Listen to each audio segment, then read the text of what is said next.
السلام عليكم ورحمة الله وبركاته. بسم الله الرحمن الرحيم، الحمد لله رب العالمين، وصلى الله وسلم وبارك على عبد الله ورسوله نبينا محمد وعلى آله وصحبه وسلم تسليما كثيرا. أما بعد، اللهم علمنا ما ينفعنا وانفعنا بما علمتنا وزدنا علما وتقا وصلاحا يا رب العالمين.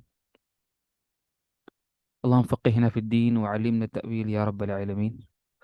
ساری تعریف و توصیف و حمد و ثناء اور کبریات صرف اللہ وحدہ لا شریک له سزاوار ہے، اور وہی اس کا مستحق ہے جو سارے کائنات کا مالک، مدبر، آقا، شہنشاہ اور حاکم حقیقی ہے، اور وہی ہمارا اکیلا خالق ہے، رازق ہے، اور وہی مشکل کشا ہے، اور وہ جو چاہتا ہے وہی ہوتا ہے، اور وہ جو نہیں چاہتا وہ نہیں ہوتا ہے. اور اس کے بعد صلاۃ والسلام ہمارے آخر رسول امام الانبیاء محمد مصطفیٰ صلی اللہ علیہ وسلم کی ذات گرامی پر، اللہم صلی وسلم علیہ وعلی آلہ وصحبہ وسلم تسلیما کثیرا.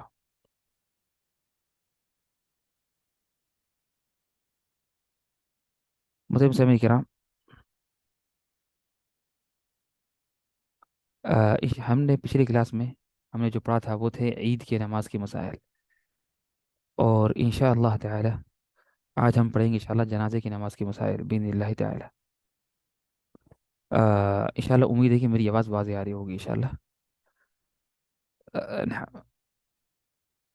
تو جنازے کی نماز کے جو مسائل ہیں انشاءاللہ ہم آج پڑھیں گے انشاءاللہ، اور آج اور انشاءاللہ اگلی کلاس میں انشاءاللہ باذن اللہ تعالی. اور اسی طرح تو اس سے یہ انشاءاللہ ہماری آخری کلاس، یعنی یہ آخری باب ہوگا اور آخری یہ چیپٹر ہوگا یہ نماز کے مسائل میں. اس سے ہم نماز کے مسائل مکمل انشاءاللہ ختم کریں گے انشاءاللہ تعالی.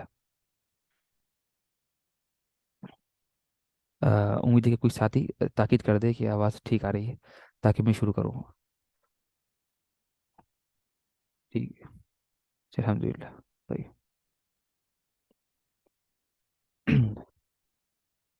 جنازے کی نماز کے جو مسائل، حقیقت میں جنازے کی نماز کے مسائل بہت سے مسائل ہیں.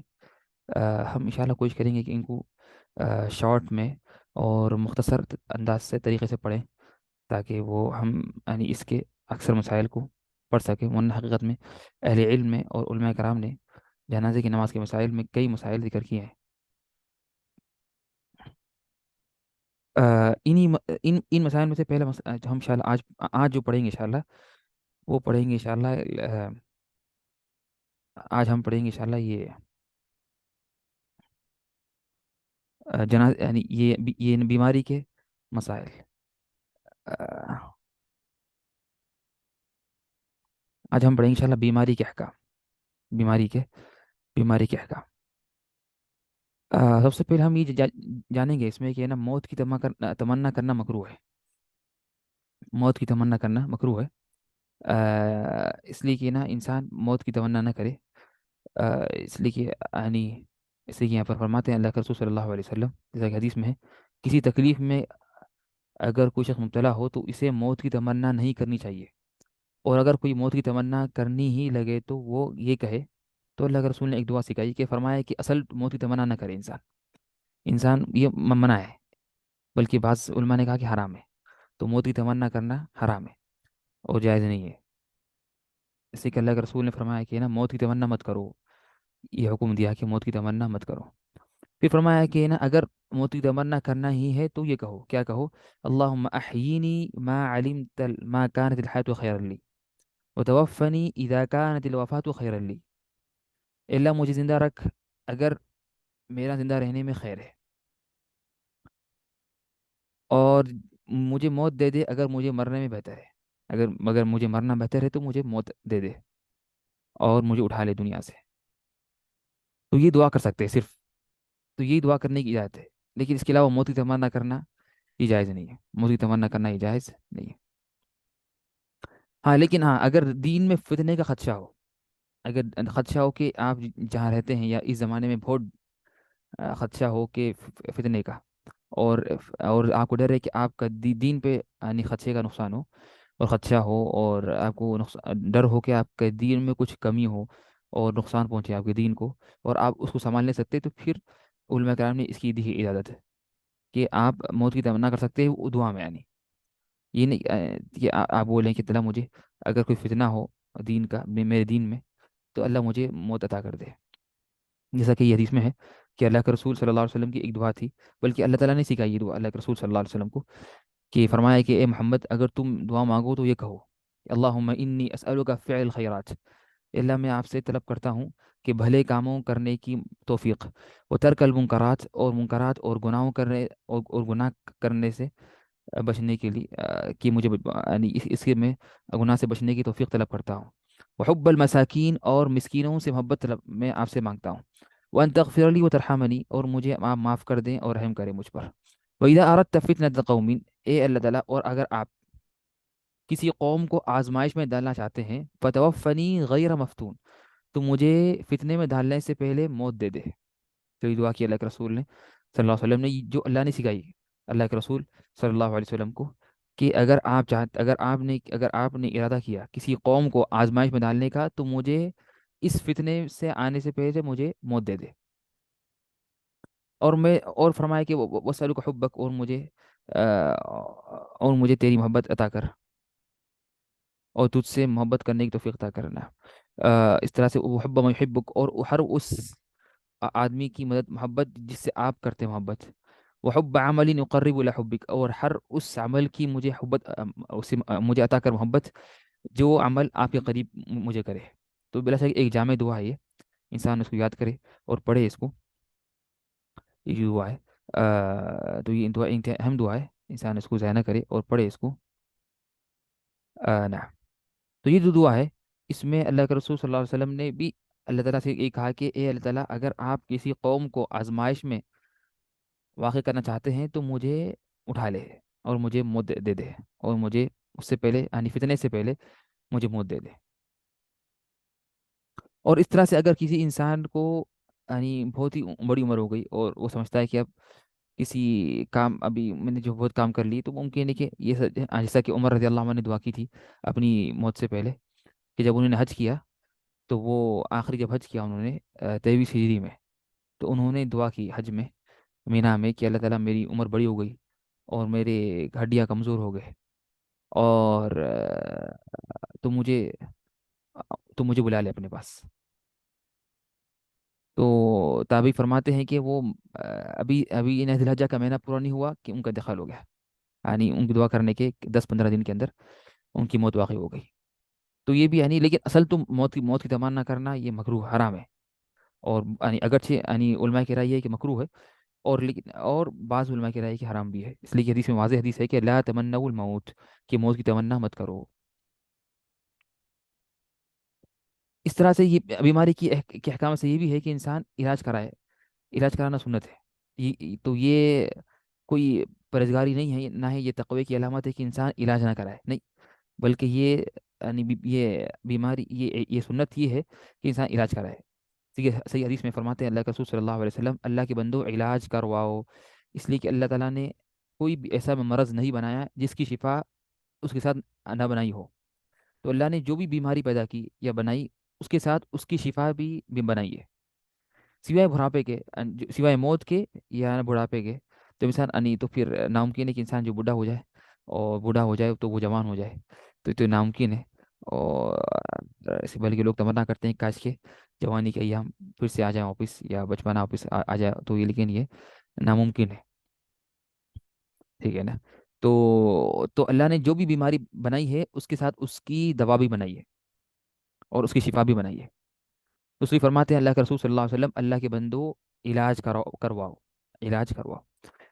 اور جب اللہ نے شفا بنائی ہے اور دوا بنائی ہے تو کیوں بنائی؟ تاکہ ہم علاج کروائیں۔ تو اس لیے نہیں بنائی کہ نا ہم چھوڑ دیں علاج، نہیں، بنائی اس لیے، دوا اس لیے بنائی گئی، اور اللہ نے شفا اس لیے بنائی تاکہ لوگ شفا کو حاصل کریں اور علاج کروائیں، اور اللہ کے رسول نے خود علاج کروایا۔ طبعا علاج کی دو اقسام ہیں، علاج ایک طبیعی علاج، اور ایک روحانی علاج جو کہتے ہیں، جو قرآن اور رقیہ کے ذریعے علاج ہے، وہ بھی جائز ہے، دونوں جائز ہے، دونوں علاج جو ہے جائز ہے۔ ایک روحانی علاج، جو شرعی جو علاج ہے، وہ بھی جائز ہے، کہ قرآن کی تلاوت کے ذریعے وغیرہ، اور اس طرح سے جو طبیعی علاج ہے وہ بھی جائز ہے، اور دونوں بھی ہم دونوں بولیں گے دونوں شرعی علاج ہے، روحانی اور طبیعی علاج دونوں کیا ہے؟ دونوں شرعی علاج ہے. اسے کہ اللہ کے رسول نے شہد کا حکم دیا. بلکہ ایک صحابی آئے فرمایا کہ یا رسول اللہ میرے بھائی کو پیٹ میں تکلیف ہو رہی ہے. فرمایا کہ اس کی ہی عسلاً اسے شہد پلاؤ. تو یہ بھی اللہ کے رسول نے تلقین دی کہ شہد پلانے کی. ٹھیک ہے نا. تو یہ بھی ایک طبیعی علاج ہے. اس طرح سے فرمایا کہ ہے نا تو پھر فرمایا کہ پھر وہ آیا پھر کہا کہ رسول اللہ اور بڑھ گئی اس کا پیٹ کا درد اور بڑھ گیا. فرمایا اس کی عسلاً پھر اس کو پھر سے پلاؤ شہد. پھر آگے فرمایا کہ رسول اللہ پھر اور بڑھ گیا. تو اللہ سے فرمایا ہے کہ پھر سے اس کو شہد پلاؤ. اور فرمایا صدق اللہ, اللہ نے سچ کہا. وہ کذا بطن عقیق, اور تمہارے بھائی کے پیٹ نے جھوٹ کہا. پھر اس نے پلایا تو پھر اس کو شفا ہوئی, اس کا سارا جو بیماری ختم ہو گئی. اور اور کبھی تاخیر اس لیے ہوتی کہ اللہ نے تو کہا کہ شہد میں علاج ہے, شفا ہے, لیکن کبھی تاخیر ہوتی ہے یقین کے لیے, تاکہ امتحان ہو. اس میں امتحان ہوتا ہے, اور غالباً یہ امتحان ہوتا ہے کہ اللہ نے جس میں رکھی بیماری یا شفا رکھی ہے تو اس میں فوری شفا نہیں ہوتی کبھی کبھار, تاکہ بندے کا امتحان ہوتا ہے اور آزمائش ہوتی ہے, اختبار ہوتا ہے. کیا وہ اللہ تعالیٰ کی بات کوئی پہ یقین ہے یا نہیں ہے اس کا. لوگ بولتے ہیں ہم وہ شہد پیے پھر بھی یعنی شفا نہیں ہو رہی, تو ہم بولیں گے آپ کا امتحان تھا اور اس میں فیل ہو گئے, اور آپ اس میں فیل ہو گئے. تو امتحان میں کامیابی کی علامت یہ تھی کہ آپ ہمیشہ پیتے رہیں شہد جب تک کہ شفا نہ ہو. ٹھیک ہے, ہمارا یقین ہے کہ اس میں شفا ہے, اور شفا ہوگی اس میں شفا لازمی ہے کہ اس میں شفا ہو. ٹھیک ہے نا. تو یہ ہے. اس طرح سے تو علاج کرانا سنت ہے. اور اس طرح سے جو علاج جو ابھی جو نیا جو علاج ہے سائنس کے ذریعے, سائنس جو یا جو بھی علاج ہے وہ بھی کرانا, دوائی لینا, کیمیکل یعنی جو اس زمانے کی جو نئی علاج ہے وہ بھی سب جائز ہے, کوئی حرج نہیں ہے, سوائے اگر اس میں کوئی حرام چیز ہو تو حرام. تو اس لیے ایک حدیث میں ہے کہ نا علاج کرواؤ سوائے اس چیز سے جو حرام ہے. علاج کراؤ سوائے اس چیز سے جو حرام ہے. تو حرام سے علاج مت کرو, حرام سے علاج مت کرو. جیسا کہ اگر کسی نے کہا کہ بھائی شراب پینے سے علاج ہوگا, تو ہم بولیں گے نہیں. اب اس میں اس کے تو الگ مسئلے ہیں, وہ ابھی یہ اس کا ذکر نہیں ہے, یعنی یہ بھی موضوع نہیں ہے کہ نا یعنی کس چیز سے. اب جو ابھی ابھی جو دوائیں ہیں اس میں کچھ الکوہل وغیرہ ہے, اس طرح سے ایک اور کی دوائیں ہیں جس میں کسی جانور کی کچھ چیزیں ہوتی ہیں وغیرہ, یعنی وہ اس میں تفصیل علماء کرام کی, وہ انشاءاللہ اگر اللہ نے کبھی توفیق دی تو انشاءاللہ کبھی پڑھیں گے. اور غالباً انشاءاللہ اس کو علماء کرام ذکر کرتے ہیں کھانے پینے کے مسائل میں. اور فقہ ہم جو پڑھ رہے ہیں اس میں فقہ کا ایک ابھی تو ہم نماز کے مسائل کے آخری میں ہیں. اس طرح سے آگے یعنی یہ سارے جو عبادات ہے, عبادات کے مسائل ختم ہونے کے بعد, عبادات کے جو مسائل ہیں اس کے ختم ہونے کے بعد ایک مسئلہ آئے گا انشاءاللہ آگے جو باب آئے گا آخری میں, کہ وہ کھانے پینے کے مسائل, کون سے کھانے جائز ہے کون سے کھانے حرام ہے. تو اس میں علماء کرام ذکر کرتے ہیں غالباً. تو انشاءاللہ اگر ہم نے وہ پڑھا انشاءاللہ باذن اللہ تعالیٰ وہاں ذکر کریں گے دوا کے بارے میں. اس طرح سے مریض کی عیادت کرنا سنت مؤکدہ ہے, اور بعض علماء کے نزدیک یہ فرض کفایہ ہے. تو مریض کی عیادت کرنا یہ سنت مؤکدہ ہے, بلکہ بعض علماء نے کہا کہ یہ فرض کفایہ ہے. یہ چاہیے کہ ہم کیا کریں, مریض کی عیادت کریں اور مزاج پرسی کریں. اور بلکہ بعض نے کہا کہ یہ فرض کفایہ ہے, اس لیے کہ فرماتے ہیں برا رضی اللہ عنہ کہ ہمیں نبی کریم صلی اللہ علیہ وسلم نے 7 کاموں کا حکم دیا اور 7 کاموں سے روکا. تو پھر انہوں نے یہ طویل حدیث ہے, تو انہوں نے اس میں یہ ذکر کیا کہ 7 کاموں کا جو حکم دیا کہ جنازے کے ساتھ چلنا اور مریض کی مزاج پرسی کرنے کا حکم دیا. تو اللہ کے رسول صلی اللہ علیہ وسلم نے حکم دیا کہ 7 کاموں کا جو حکم دیا ان میں سے ایک کام یہ بھی ہے کہ مریض کی مزاج پرسی کرنا اور اس طرح سے جنازے کے ساتھ چلنا. اور ایک حدیث میں فرماتے ہیں اللہ کے رسول صلی اللہ علیہ وسلم, مسلمان پر 5 حق ہے. مسلمان پر 5 حق ہے, تو ہر مسلمان پر 5 حقوق ہوتے ہیں. یعنی کیا مطلب کہ اس کو ادا کرنا ضروری ہے, یہ اس کا حق ہے. تو کیا حقوق ہیں کہ مسلمان پر 5 حق. پہلا یہ ہے کہ سلام کا جواب دینا, پہلا یہ ہے. اور سیکنڈ, مریض کی مزاج پرسی کرنا یا معلوم کرنا. اور اس طرح سے جو تیسرا ہے جنازے کے ساتھ چلنا. اور چوتھا ہے دعوت قبول کرنا. اور پانچواں ہے چھینک پر اس کے الحمدللہ کے جواب میں یرحمک اللہ کہنا, یرحمک اللہ کہنا. ٹھیک ہے نا. تو یہ مسلمان پر 5 حق ہے. تب اس کی ہر حق کی تفصیل ہے, تو ابھی ہم پڑھیں گے مزاج پرسی کے مسائل پڑھیں گے. اس طرح سے جنازے کے مسائل تو آگے آئیں گے, وہ تو یہ موضوع چل رہا. دعوت قبول کرنا, وہ تو حقیقت میں دعوت قبول کرنا یہ جو ہے واجب ہے. اور خاص طور پر علماء کرام نے کہا کہ یہ اس سے مراد صرف وہ دعوت ہے جو ولیمے کی دعوت ہو. تو ولیمے کی دعوت قبول کرنا واجب ہے. لیکن ولیمے کے علاوہ کسی اور دعوت قبول کرنا یہ سنت موقع ہے، واجب نہیں ہے۔ ہاں طبعا اس میں تفصیل ہے، وہ کبھی اگر ہم نے اگر پڑھا تو انشاءاللہ پڑھیں گے، اور غالباً یہ مسائل یعنی علماء کرام ذکر کرتے ہیں کہ کب کہ اس میں یہ ہوتا ہے کہ نا اس میں تفصیل ہے کہ علماء کرام نے ذکر کیا کہ کب شادی کی دعوت بھی، شادی کی دعوت ہو یا عام دعوت، کب قبول کرنا واجب ہے، کب جائز ہے، کب مکروہ ہے، اور کب حرام ہے۔ تو کبھی تو اس طرح سے یہ پانچ احکامات ہیں دعوت قبول کرنے کے، تو کبھی دعوت قبول کرنا حرام ہو جاتا، اور کبھی مکروہ ہوتا، اور کبھی جائز ہے، کبھی سنت، کبھی واجب، پانچ احکامات اس پہ لاگو ہوں گے۔ اور غالباً اس کو علماء کرام ذکر کرتے ہیں نکاح کے مسائل میں، اور یہ آئیں گا انشاءاللہ باذن اللہ تعالیٰ آگے، اگر اللہ نے عمر دی تو انشاءاللہ باذن اللہ تعالیٰ ہم آگے پڑھیں گے انشاءاللہ نکاح اور طلاق کے مسائل، اس میں انشاءاللہ یہ پڑھیں گے۔ طيب اس کے بعد یہ ہے کہ اور ایک حدیث میں فرماتے ہیں اللہ کے رسول صلی اللہ علیہ وسلم، جیسا کہ جابر فرماتے ہیں رضی اللہ عنہ، کہ میں ایک مرتبہ بیمار پڑا تو نبی کریم صلی اللہ علیہ وسلم اور ابوبکر صدیق رضی اللہ عنہ پیدل چل کر میری عیادت کو تشریف لائے، میری عیادت کو تشریف لائے۔ تو اس میں یہ حدیث واضح ہے کہ اس میں اللہ کا رسول صلی اللہ علیہ وسلم نے خود اور ابوبکر رضی اللہ عنہ نے خود یہ ایک صحابی کی مزاج پرسی کرنے کے لیے اور ان کی عیادت کرنے کے لیے تشریف لائے۔ تو اس سے واضح معلوم ہوتا ہے کہ نا کتنی اہم بات ہے، اور کتنی ضرور یعنی کتنی یعنی مریض کی عیادت کرنا اور اس طرح سے مزاج پرسی کرنا کتنا ضروری ہے۔ اور جیسا کہ میں نے کہا کہ یہ سنت مقیدہ ہے، اور بعض علماء نے کہا کہ یہ فرض کفایت ہے، اور فرض کفایت ہے، اور فرض کفایت تو انشاءاللہ مجھے ضرورت نہیں کہ پھر سے میں بیان کروں اس کا مطلب کیا ہے، اس لیے کہ ہم نے یہ جو پچھلی کلاس میں جب ہم نے پڑھے تھے عید کے مسائل، اس میں ہم نے ذکر کر دیا کہ اس کا کیا مطلب ہے۔ اس طرح رسول اللہ صلی اللہ علیہ وسلم نے فرمایا کہ جو شخص کسی مریض کی عیادت کرتا ہے وہ واپس آنے تک مسلسل جنت کی ایک روش پر رہتا ہے۔ اللہ اکبر، کتنی بڑی فضیلت کی بات ہے کہ جو شخص کسی مریض کی عیادت کرتا ہے تو وہ واپس آنے تک مسلسل جنت کی روش پر رہتا ہے۔ تو روش سے مراد یہ بھی ہے کہ جنت کا یعنی باغیچہ، بعد نے کہا باغیچہ یا اس طرح سے روش، تو بلکہ یعنی صحابہ کرام نے سوال کیا یا رسول اللہ جنت کی روش کیا چیز ہے؟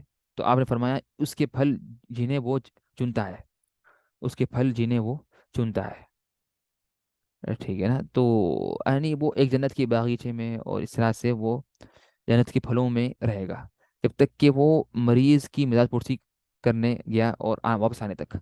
تو جب سے وہ گھر سے نکلا اور اس نے مریض کے پاس گیا اور اس کی عیادت کی اور اس کی مزاج پرسی کی، اور پھر گھر واپس آنے تک وہ ایک جنت کے روش میں رہے گا اور جنت کے باغیچے میں یعنی وہ رہے گا۔ تو یہ بھی ایک کیا ہے بڑی فضیلت کی بات ہے کہ ہم مریض کی عیادت کریں اور مزاج پرسی کریں، اور ہم افسوس ہے کہ بہت سے مسلمان سے غافل ہے، بہت سے مسلمان اس سے کیا ہے غافل ہے۔ اس طرح سے یہ بھی ہے کہ نا رسول اللہ صلی اللہ علیہ وسلم نے فرمایا جو شخص کسی بیمار کی دین کے اخیر حصے میں عیادت کرتا ہے، کسی بیمار کی دین کے اخیر حصے میں عیادت کرتا ہے تو اس کے ساتھ 70,000 فرشتے نکلتے ہیں اور فجر تک اس کے لیے مغفرت کی دعا کرتے ہیں، اور اس کے لیے جنت میں ایک باغ ہوتا ہے۔ اور جو شخص دین کی ابتدائی حصے میں، دین کی شروعات اور ابتدائی حصے میں وہ مریض کی عیادت کے لیے نکلتا ہے تو اس کے ساتھ 70,000 فرشتے نکلتے ہیں اور شام تک اس کے لیے دعائیں مغفرت کرتے ہیں، اور اس کے لیے جنت میں ایک باغ ہوتا ہے۔ اللہ اکبر، تو یہ بھی صحیح حدیث ہے۔ طبعا اس میں یہ حدیث حسن ہے، اور بعض علماء نے فرمایا ہے کہ یہ موقوف ہے نہ کہ مرفوع ہے، لیکن اگر ہم یہ بھی کہیں کہ موقوف ہے تو لیکن اس کا حکم مرفوع کا حکم ہے۔ تو یہ حدیث میں کیا ہے، یہ حدیث میں یہ ہے کہ اگر کسی انسان نے دن کے شروع کے حصے میں یعنی صبح میں اگر کسی کی اگر گیا کسی یعنی بیمار کی نہ مزاج پرسی کرنے کے لیے، تو شام ہوئے تک 70,000 فرشتے اس کی دعا کرتے ہیں مغفرت کی۔ اور اگر اس نے شام میں کی اگر اس نے شام میں کسی کی بیمار پرسی کرنے گیا، اور اگر کسی نے شام میں کسی کی مزاج پرسی کرنے گیا تو صبح ہوئے تک فرشتے 70,000 70,000 فرشتے اس کے لیے دعا کریں گے، اور یہ بہت بڑی فضیلت کی بات ہے، اور یہ بہت بڑی فضیلت کی بات ہے۔ تو حقیقت میں تو اس سے محروم وہی ہوگا جو حقیقی محروم ہے، اس سے محروم وہی ہوگا جو حقیقی محروم ہے۔ اس طرح سے فرماتے ہیں اللہ کے رسول صلی اللہ علیہ وسلم، جیسا کہ فرماتے ہیں، جیسا کہ یہاں پر ایک یہ مسلم کی روایت ہے کہ فرماتے ہیں اللہ کے رسول صلی اللہ علیہ وسلم، یعنی یعنی کہ اللہ تعالیٰ فرمائیں گے قیامت کے دن، اللہ تعالیٰ فرمائیں گے قیامت کے دن، اے آدم کے بیٹے، میں بیمار ہوا تو تو نے میری تو نے میری عادت نہیں کی. اے آدم کے بیٹے، یعنی اللہ تعالیٰ فرمائیں گے، اے آدم کے بیٹے، میں بیمار ہوا تو تو نے میری مزاج پرسی کرنے نہیں آیا اور نہیں کی. تو بندہ بولے گا یا رب، میں آپ کی کیسی کروں، اور آپ تو رب العالمین ہیں، اور اللہ تعالیٰ تو کبھی بیمار نہیں ہوتے، سبحانہ و تعالیٰ، اللہ تعالیٰ ہر عیب سے پاک ہے اور ہر نقصان سے پاک ہے. تو بندہ بولے گا یا رب، میں کس طرح آپ کی کروں، یعنی عیادت، اور حالانکہ آپ رب العالمین ہیں. تو اللہ تعالیٰ فرمائیں گے کیا تمہیں معلوم نہ تھا کہ میرا فلاں بندہ بیمار تھا، تو نے اس کی عیادت کرنے نہیں گیا، اور تمہیں معلوم نہیں کہ اگر تو اس کی عیادت کرتا تو مجھے اس کے پاس پاتا، تو مجھے اس کے پاس پاتا. تو اس حدیث میں بھی واضح ہے کہ نا اللہ تعالیٰ کے، تو اللہ تعالیٰ فرماتے، تو اللہ تعالیٰ کہیں گے قیامت کے دن، اگر ہم نے نہیں کی کسی کی، اگر ہم نے کسی بیمار کی، کسی مسلمان بھائی کی، ہم نے اگر اس کی عیادت نہیں کی، عیادت، تو اللہ تعالیٰ سوال کریں گے کہ تم نے کیوں نہیں کی، بلکہ اللہ سوال اس طرح کریں گے کہ تم نے میری کیوں نہیں کی، یعنی اللہ تعالیٰ کی. تو بندہ بولے گا آپ تو رب العالمین ہیں، تو ہم آپ کی کس طرح کریں. تو اللہ تعالیٰ بولیں گے کہ نا اگر تم اس کی کرتے، فلاں بندی، فلاں بندہ جو تھا جو بیمار تھا، اگر تم اسی کرتے میاض پرسی، تم تو تم اس کے پاس مجھے پاتے. یعنی کس طرح پاتے ہیں، ہاں ہم اس کے پاس، یعنی اللہ تعالیٰ اس کے پاس رہیں گے اپنی مغفرت سے، اپنی رحم سے، اور اپنی کرم سے، اور علم کے ساتھ. تو اس کا مطلب یہ ہوا کہ اگر ہم کسی مسلمان کی اگر مزاج پرسی کریں گے تو ہم وہاں پر اللہ تعالیٰ کی وہاں پر رحمت ہوگی، اللہ کی مغفرت ہوگی، اللہ کا کرم ہوگا وہاں پر. ٹھیک ہے نا. اس طرح سے، اور اس طرح سے یہ طویل حدیث ہے، جو اللہ تعالیٰ، جو اللہ اور اس کے بندے کے درمیان جو حوار ہوگا اور جو کنورسیشن ہوگا قیامت کے دن، جو مسلم کی طویل حدیث میں اس کا یہ ایک ٹکڑا ہے. تو اس سے بھی معلوم ہوتا ہے کہ کیا ہے کہ نا کہ مزاج پرسی کرنے کی اور مریض کی عیادت کرنے کی کتنی بڑی فضیلت ہے. اس طرح سے حتیٰ تک کہ کافر کی بھی عیادت کرنا جائز ہے، خاص طور پر اگر اس کے اسلام قبول کرنے کی امید ہو. تو کافر بھی، اگر آپ کا جاننے والا کوئی دوست یا کوئی حتیٰ کہ رشتہ دار بھی اگر کافر ہے، ہندو ہے، تو اس کی جو مزاج پرسی کرنا اور اس کی عیادت کرنا جائز ہے. اور اللہ کے رسول نے خود کی یہودیوں کی، بلکہ ایک یہودی بچہ اللہ کے رسول کے پاس ہمیشہ کام کرتا تھا آ کر، تو وہ بیمار ہوا. تو اللہ کے رسول کے پاس گئے اور فرمایا کہ اے غلام، اے بچے، اسلام قبول کر لو. تو اس نے دیکھا، اپنے باپ کی طرف دیکھا. تو اللہ کے رسول نے فرمایا کہ اطع ابا القاسم. تو اس کے باپ نے کہا کہ یعنی اللہ کے رسول کی بات سنو. تو اس نے وہیں اسلام قبول کر لیا. اور پھر اس کا انتقال ہو گیا بچے کا. تو اللہ کے رسول نے فرمایا کہ الحمدللہ، جس کو اللہ نے اس کو آگ سے بچا لیا. تو کافر لوگوں کی بھی، اگر کوئی کافر ہے تو اس کی بھی کرنا عیادت یا اس کی بھی کرنا مزاج پرسی جائز ہے، اور کوئی حرج نہیں ہے، جائز ہے اور کوئی حرج نہیں ہے. اس طرح سے یہ بھی ہے کہ نا کس مریض کی کریں گے عیادت. تو وہ مریض جسے اس کے مرض نے لوگوں سے ملاقات اور گھر سے نکلنے سے روک دیا ہو. ہر بیمار کی نہیں کریں گے، کسی کو خالی ہلکا سا زکام آ گیا یا، تو ہم اس کی نہیں کریں گے، بلکہ اسی کی ہوگی، یعنی جو مزاج پرسی، جو مریض جسے اس کے مرض نے لوگوں سے ملاقات اور گھر سے نکلنے سے روک دیا ہو، اور گھر سے نکلنے سے روک دیا ہو. تو اس بیمار کی ہم کیا کریں گے کہ ہم مزاج پرسی کریں گے. اس لیے کہ وہ لوگوں سے ملاقات کرنے باہر نہیں نکل رہا، گھر میں بیٹھا ہوا ہے، تو اسی کریں گے. لیکن جو لوگوں سے باہر ملنے آ رہا ہے، تو پھر اسی کرنے کی ضرورت نہیں ہے، اسی کرنے کی ضرورت نہیں ہے.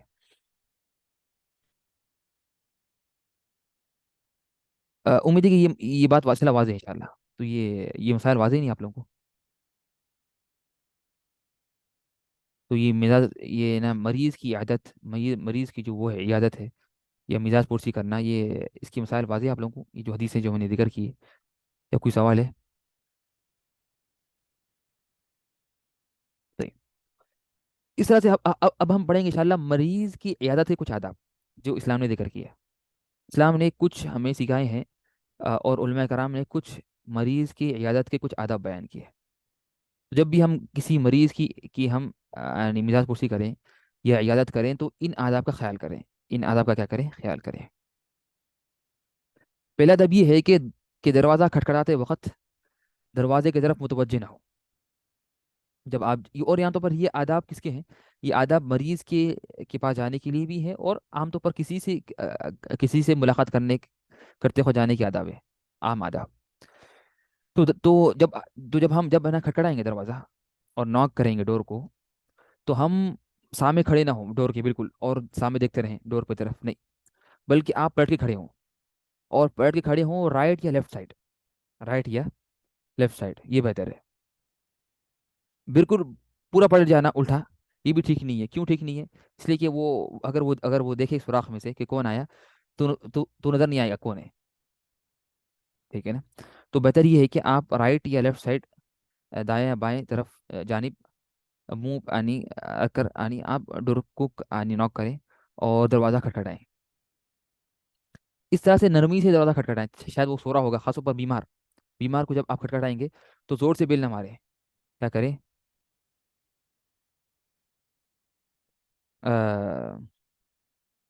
کیا آج کل فون سے نہیں جی جائز ہے، کیوں ثانی جائز ہے، فون کے ذریعے یا واٹس ایپ کے ذریعے بھی جائز ہے، انشاءاللہ حرج نہیں ہے۔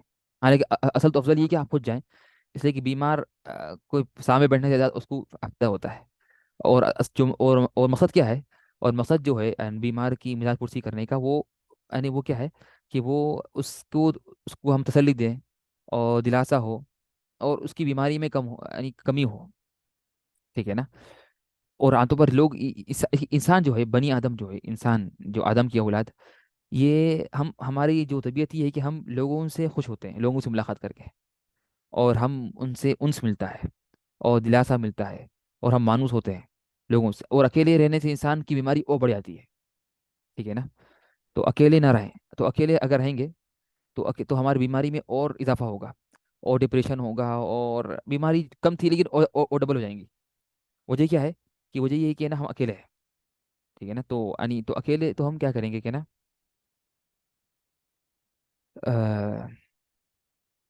نعم تو ہم بولیں گے، تو میں نے وہی کہا کہ جانا جائز ہے، یعنی سوری، کیا میں نے کہا کہ نا یہ کہ آن لائن اور فون، واٹس ایپ میسج اور وائس ریکارڈنگ کے ذریعے بھی ہو سکتی ہے، یا کال کے ذریعے، ڈائریکٹ کال کے ذریعے، لیکن افضل کیا ہے؟ افضل یہ کہ آپ خود پہنچے اس کی طرف، اس کے پاس۔ ہاں اگر دور ہے وہ تو ثانی تو بھی جائز ہے، جیسے کہ اگر آپ سعودی عرب میں ہے، وہ انڈیا میں ہے، یا وہ پاکستان میں ہے یا امریکہ میں ہے، تو پھر یہ بس یہ ایک ہی حل ہے، اور کوئی حل نہیں ہے۔ ہاں اگر اللہ نے توفیق دی تو آپ جا سکتے ہیں، ان شاء اللہ ثواب ملیں گا، لیکن ان شاء اللہ کافی ہے کہ فون کے ذریعے خواہ مخواہ کے اتنی دور جانا مناسب نہیں ہے۔ تو اس میں ایک بات، یہ بھی بات ہے کہ جو میں نے ذکر کی کہ لوگ کی بیماری بڑھ جاتی ہے اگر لوگ اگر ملاقات کرنے نہ آئیں، تو ہمارے جو ماں باپ ہیں، جو خاص طور پر جو بوڑھے ہو گئے، ان کے ساتھ بیٹھنا ہر دن ضروری ہے، اور یہ ان کے ساتھ ان کی خدمت اور ان کی بر اور ان کی یعنی ان کے ساتھ احسان کرنے میں داخل ہے، جو اللہ نے حکم دیا، وبالوالدین احسانہ، اور والدین کے ساتھ اچھا معاملہ کرو۔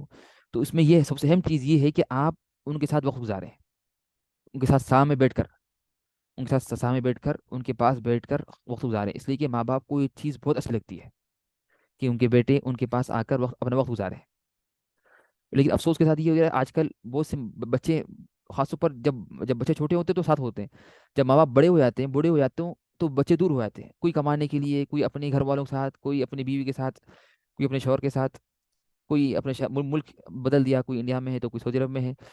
تو اس طرح سے، اور یہ حقیقت میں کبھی کبھار ہوتی ہے مجبوری، لیکن چاہیے کہ یہ نہ ہو کہ جب ماں باپ بوڑھے ہو جائیں تو اس وقت چاہیے کہ یعنی اس وقت چاہیے کہ نا بچے قریب رہیں، ہر دن ملاقات کریں، اس سے کہ ماں باپ کو اس سے خوشی ہوتی ہے، اور اگر ماں باپ اکیلے ہو جائیں تو اس سے ان کی جو بیماری میں، اس میں یہ اضافہ ہوتا ہے، اور تو یہ حقیقت میں یہ اچھی بات نہیں ہے، بلکہ یہ یعنی ایک ماں باپ کی ایک عقوق ہے، اور ان کے ساتھ یہ اچھا معاملہ نہیں ہے۔ ٹھیک ہے نا؟ تو اور آج کل یعنی اللہ ہدایت دے باپ بچوں کو، جو جاتے ہیں یعنی بعض تو جاتے ہیں یعنی ماں باپ کے پاس جا کے بیٹھتے ہیں، لیکن وہ جا کے بیٹھ کے کیا کرتے ہیں؟ وہ خود اپنی موبائل میں لگے رہتے ہیں، اپنی واٹس ایپ پہ لگے رہتے ہیں. تو اللہ یہ تو انتہائی نعوذ باللہ، یہ ایک خذلان ہے، ایک محرومیت ہے کہ آپ کو اللہ نے توفیق دی جانے کے ماں باپ کے پاس، پھر آپ ان کے سامنے بیٹھ کر آپ موبائل یوز کر رہے ہیں اور ان کی طرف آپ متوجہ نہیں ہو رہے.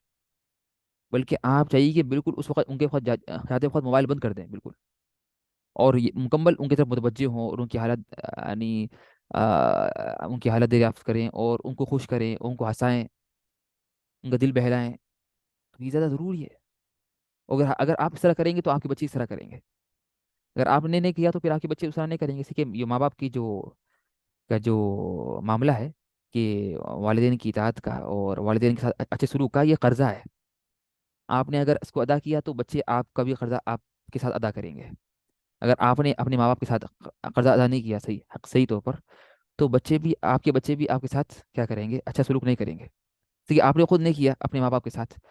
اور جو اسلام کا جو حکم ہے یعنی الجزاء من جنس العمل، یعنی بدلہ بھی اس طرح ملے گا جس طرح آپ نے کام کیا. تو وہ سے ماں باپ بولتے ہیں کہ ہمارے بچے ہمارے ساتھ اچھے سلوک نہیں کر رہے، اس کی وجہ خود ماں باپ ہے. انہوں نے بچوں کی تربیت صحیح نہیں کی، اور انہوں نے خود اپنے والدین کے ساتھ اور اپنے ماں باپ کے ساتھ اچھا سلوک نہیں کیا. اور اس کا اشارہ اللہ نے خود کیا سورہ اسراء میں. فرمایا اما یبلغن عندک الکبر احدهما او کلاهما، اگر اگر یہ ماں باپ بوڑھے ہو جائیں اور بڑھاپے تک پہنچ جائے تمہارے پاس، عندک کا عندک، تو اس سے علماء نے یعنی مفسرین نے اس میں یہ کہا کہ اس سے مراد یہ تھا کہ ماں باپ جب بوڑھے ہو جائیں تو چاہیے کہ وہ اپنے بچوں کے پاس رہیں، نہ کہ وہ اکیلے رہیں اور وہ بچے الگ ہیں. نہیں، اما یبلغن عندک الکبر احدهما او کلاهما، چاہے دونوں یا ایک. نعم. تو اس طرح سے تو چاہیے کہ جو سیکنڈ ادب ہے یعنی مزاج پرسی کرنے کا، کہ انسان کیا کرے؟ نرمی سے دروازہ کھٹکھٹائے. تو اسی کہ وہ بیمار ہے شخص، اور زور سے کھٹکھٹائیں گے تو شاید وہ سو رہا ہو، تو تو آپ کی آواز سے وہ کیا ہو بیدار ہو جائے، تو یہ مناسب نہیں ہے. تو نرمی سے آہستہ سے دروازہ کھٹکھٹائے اور صراحتاً اپنا تعارف کروائے کہ میں کون ہوں. یہ نہیں بولے کہ کون ہے تو بولے کہ میں ہوں. میں کون یعنی، تو آپ بولیں کہ نام ہے، نام عمر، ایسا جو بھی نام ہے. اور مکمل نام عمر بھی کافی نہیں ہے، عمر بہت سے لوگ ہیں، تو بولے عمر عبدالعزیز. مکمل نام بیان کرے تاکہ لوگ معلوم ہو کہ نا کون ہے. اس طرح سے غیر مناسب وقت میں مریض کی عیادت نہ کریں. وہ وقت مناسب نہیں ہے، رات میں کر رہے یا ایسے وقت کہ مریض کے لیے مناسب نہیں ہے. اور بہتر یہ ہے کہ جانے سے پہلے مریض کے کوئی جو قریبی جو رشتے دار ہے، بھائی ہو یا بیٹا ہو یا والد ہو، اس سے یا اس کی بیوی ہو یا شوہر ہو، جو بھی ہو، ان سے پوچھ لے کہ کیا وقت مناسب ہے. تو اہل مریض کے گھر والوں سے اب جانے سے پہلے پوچھ لیا کرے کہ نا کیا کون سا وقت مناسب ہے. چاہے مریض گھر پہ ہو یا وہ کسی یعنی کلینک میں ہو، یا کسی اس میں ہو دواخانے میں ہو، یا مریض گھر پہ ہو یا دواخانے میں ہو، تو جانے سے پہلے پوچھ لیا کریں ان کے گھر والوں سے کہ کون سا وقت مناسب ہے مریض کی عیادت کے لیے اور مزاج پرسی کرنے کے لیے. اس طرح سے طویل وقت تک نہ بیٹھے، طویل وقت تک نہ بیٹھے، طویل وقت تک نہ بیٹھے. اس لیے کہ نا بیمار چاہتا ہے کہ ذرا کبھی اکیلے رہے، اور ممکن ہے کہ آپ بیٹھیں گے تو وہ مکمل آرام نہیں کر سکتا. آپ ہے یعنی انسان آئے آئے بول کے وہ ممکن ہے کہ وہ کچھ تکلف کرے اور مکمل آرام سے نہ بیٹھے.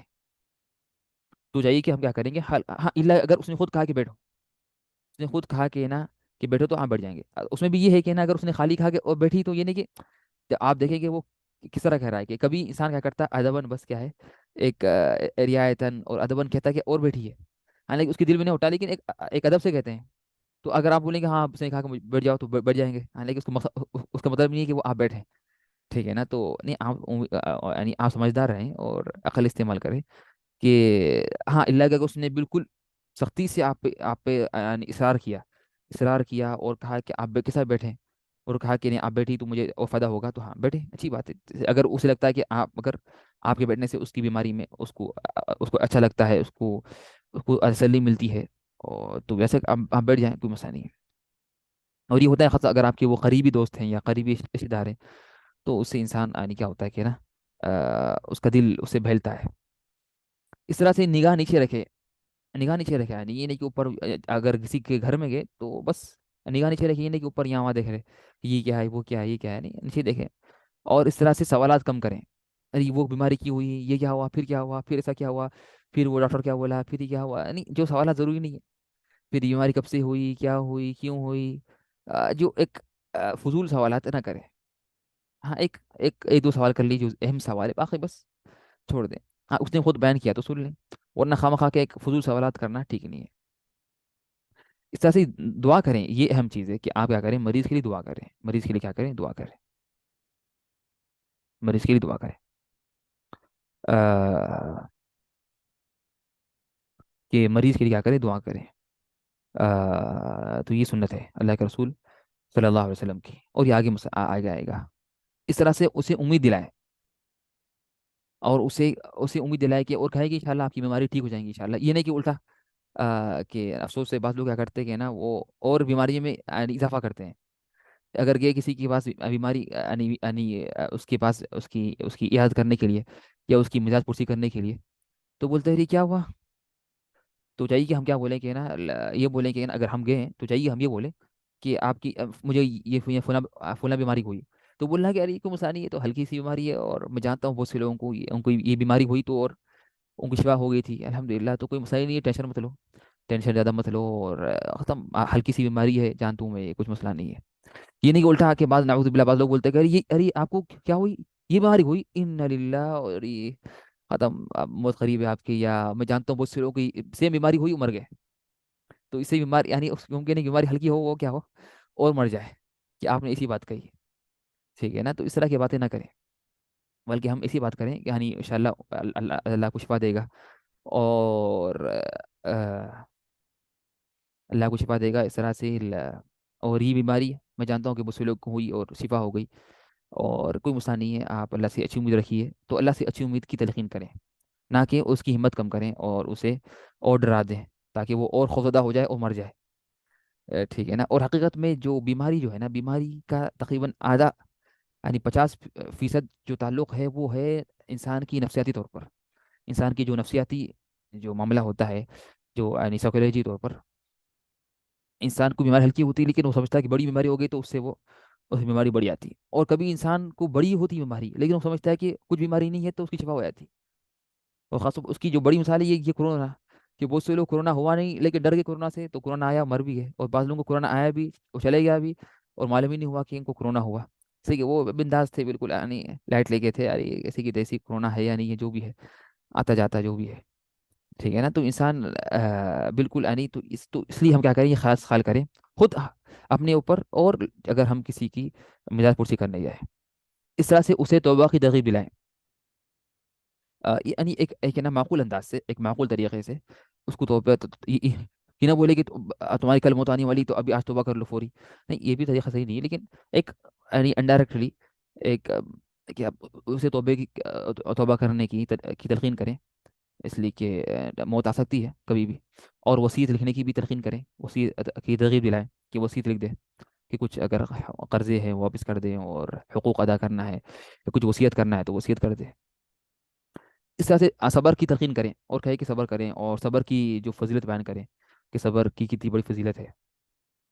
اور بے صبری سے ڈرائیں، اور بے صبری سے ڈرائیں کہ بے صبری اور اللہ تعالیٰ سے شکایت کرنا اور کہنا کہ یہ بیماری مجھے کیوں ہوئی، یہ کوئی جو اس طرح کوئی لوگ کہتے ہیں کہ یہ بیماری میں کچھ کیوں ہوئی، یا یہ اس طرح سے یہ حالانکہ جو کفریہ کلمات ہے یا ناشکری کے کلمات ہے، اسے ڈرائیں، اور کہیں کہ اس سے بتائیں کہ یہ جائز نہیں اسلام میں، اور یہ اللہ کے ادب کے خلاف ہے. اور اسے بتائیں کہ بیماری کی کتنی بڑی فضیلت ہے، اس سے انسان کے گناہ معاف ہوتے ہیں اور یہ ہوتے وغیرہ.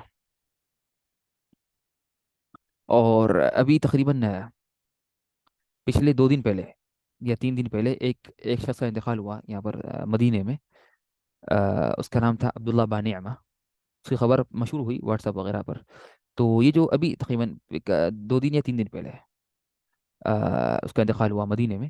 تو یہ جو شخص تھا، اس کو سبحان اللہ اللہ تعالیٰ نے، اس کا ایک حادثہ ہوا بڑا، تو اس کو وہ ہو گیا تھا، فالج ہو گیا تھا، فالج. تو وہ تقریباً 30 سال تک وہ باقی رہا اس حادثے کے بعد، اور 30 سال تک وہ اسی حالت میں تھا، فالج کی حالت میں، یعنی ویل چیئر میں. تو لیکن اس نے ماشاءاللہ اس کی زندگی پوری بدل گئی، یعنی کہ وہ اسی بیماری سے پہلے وہ بہت وہ تھا نہیں، یعنی دین سے بہت دور تھا، لیکن جب اس کو یہ بیماری ہوئی تو وہ دین کے بہت قریب آ گیا، حتیٰ کہ وہ ایک داعی بن گیا، ایک لوگوں کو درس دینا وغیرہ، حتیٰ کہ اس کے کئی یوٹیوب پہ کئی اس کی ویڈیوز، وہ عربی تھا اور سعودی تھا، سعودی، تو اس کے کئی ویڈیوز ہے، کئی اس کے وہ ہے، تو اس نے اس کے ہاتھوں پہ ہزاروں لوگوں نے توبہ کیا، وہ کئی بڑے بڑے پروگرامس میں بھی اس نے دعوت یعنی درس دیا، یعنی وہی یعنی یہ ویل چیئر پر، اس نے اسی ویل چیئر پر اس نے دین کا علم حاصل کیا، اور تو دیکھیں، تو یہ بیماری اس کی ایک وجہ بنی، اس کی ایک اصلاح کی، اسے خود اسلام کے لیے، اور اس سے لوگوں کو فائدہ ہوا، تو اس کو بہت بڑا فائدہ ہوا نا، تو اس سے تو بیماری سے انسان تو بیماری میں کبھی خیر ہوتا ہے، حقیقت میں انسان تعالیٰ اللہ تعالیٰ کسی انسان کو مبتلا کرتا ہے بیماری میں اس کے خیر کے لیے،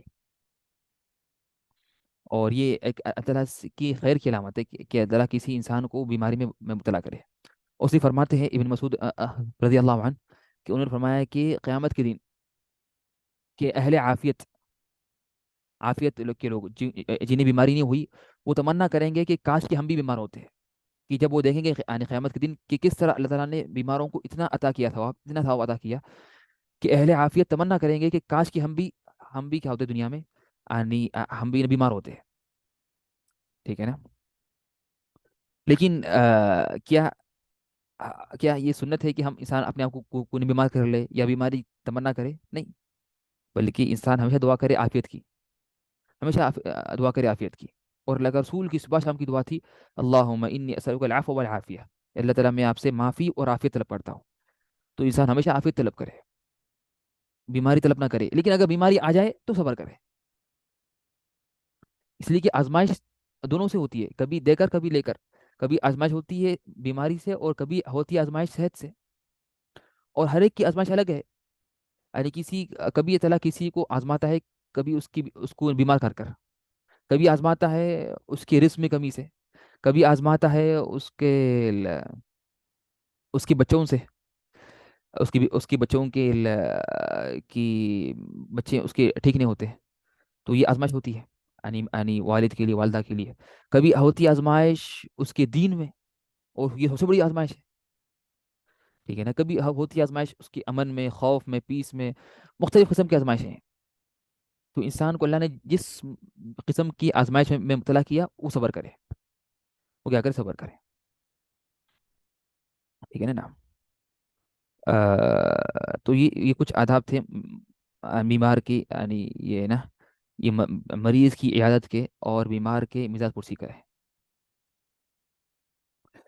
اب ہم پڑھیں گے یہاں پر، اس کے بعد ہے نا کیا دعا دیں گے، یعنی بیمار کو کیا دعا دیں گے، کچھ دعائیں ثابت ہیں اللہ کے رسول صلی اللہ علیہ وسلم سے، تو یہ پہلی دعا یہ ہے کہ ہم یہ کہیں لا بأس طہور ان شاء اللہ، پہلی دعا کیا ہے، لا بأس طہور ان شاء اللہ، اور یہ حدیث، یہ صحیح حدیث میں ہے کہ فرماتے ہیں کہ اللہ کے رسول صلی اللہ علیہ وسلم جب بھی کسی بھی مریض کی عیادت کے لیے تشریف لے جاتے تو یہ فرماتے لا بأس طہور ان شاء اللہ، کوئی حرج نہیں، ان شاء اللہ یہ بخار گناہوں کو دھو دے گا، اور اس سے مراد دو ہے، یعنی یہاں پر ایک معنی ہے کہ طہور سے مراد ان شاء اللہ دو معنی ہیں، کہ گناہوں کی پاکی اور ساتھ سے بیماری سے شفا، دونوں مراد ہے، اور اس طرح سے اللہ کے رسول دفعہ سعد بن ابی وقاص رضی اللہ عنہ کے پاس گئے، وہ جب وہ بیمار تھے تو ان کی دعا کی، اللہ مشفی سعدن، اللہ مشفی سعدن، اے اللہ سعد کو شفا دے، اے اللہ سعد کو شفا دے، تو یہاں پر ہم کیا کریں گے، نام یہ بدل دیں گے، نام کو چینج کیا کریں گے، اگر اس کا نام عبداللہ ہے تو بولیں گے اللہ مشفی عبداللہ، اس طرح سے یہ، اگر اس کا نام ابراہیم ہے تو اللہ مشفی ابراہیم، اس طرح سے جو بھی نام ہے، اس طرح سے ایک دعا یہ بھی ہے، بسم اللہ ارقیک من کل شیء یؤذیک من شر کل نفس او عین حاسد اللہ یشفیک بسم اللہ ارقیک، تو یہ بھی کیا ہے، یہ بھی دعا ہے، یہ بھی کیا ہے، یہ بھی دعا ہے،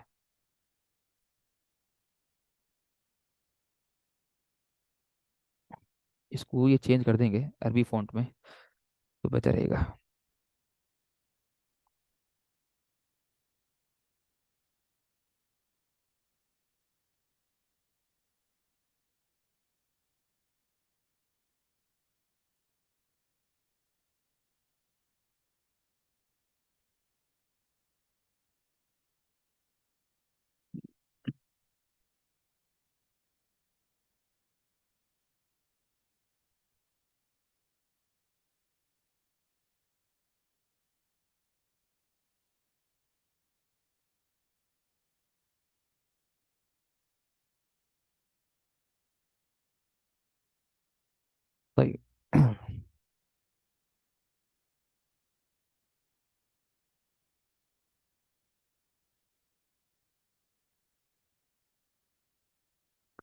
تو یہ کیا ہے کہ نا تو یہ دعائیں یعنی جو ہے کہ پہلے آپ استطہر ان شاء اللہ اساس اللہم اشفی سعدن اللہم اشفی سعدن اساس بسم اللہ ارقیک من كل شيء يؤذيك من شر كل نفس او عين حاسد اللہ یشفیک بسم اللہ ارقیک.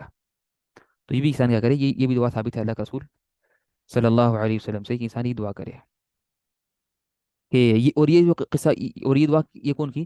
یہ اللہ کے رسول کے پاس جب وہ آئے تھے جبریل علیہ السلام، جب ان کی نا یعنی مزاج پرسی کرنے آئے تھے، تو انہوں نے فرمایا کہ کیا اے محمد، کیا آپ بیمار ہو گئے ہیں؟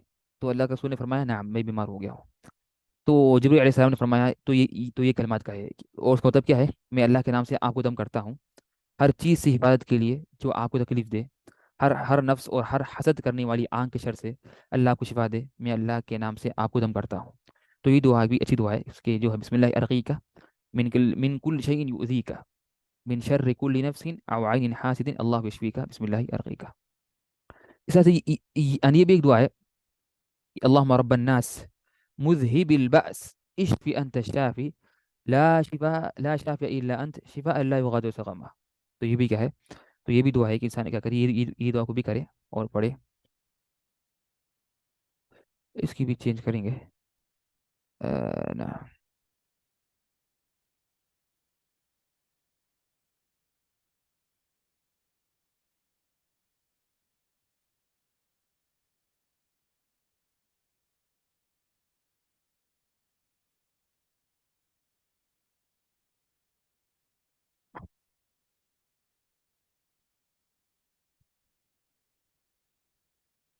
طيب.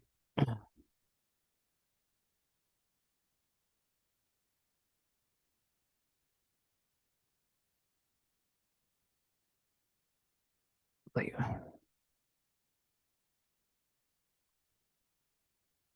تو یہ بھی دعا جو ہے اللہم رب الناس مذہب البأس، مذہب البأس اشفی انت الشافی لا شافی الا انت شفاء لا یغادر سقما. اور یہ بھی دعا ثابت ہے اللہ کے رسول صلی اللہ علیہ وسلم سے کہ فرماتے ہیں یہاں پر ایک تابعی فرماتے ہیں کہ میں اور ثابت بنانی جو ان کے ساتھی تھے دونوں، اور انس رضی اللہ عنہ کی خدمت میں حاضر ہوئے.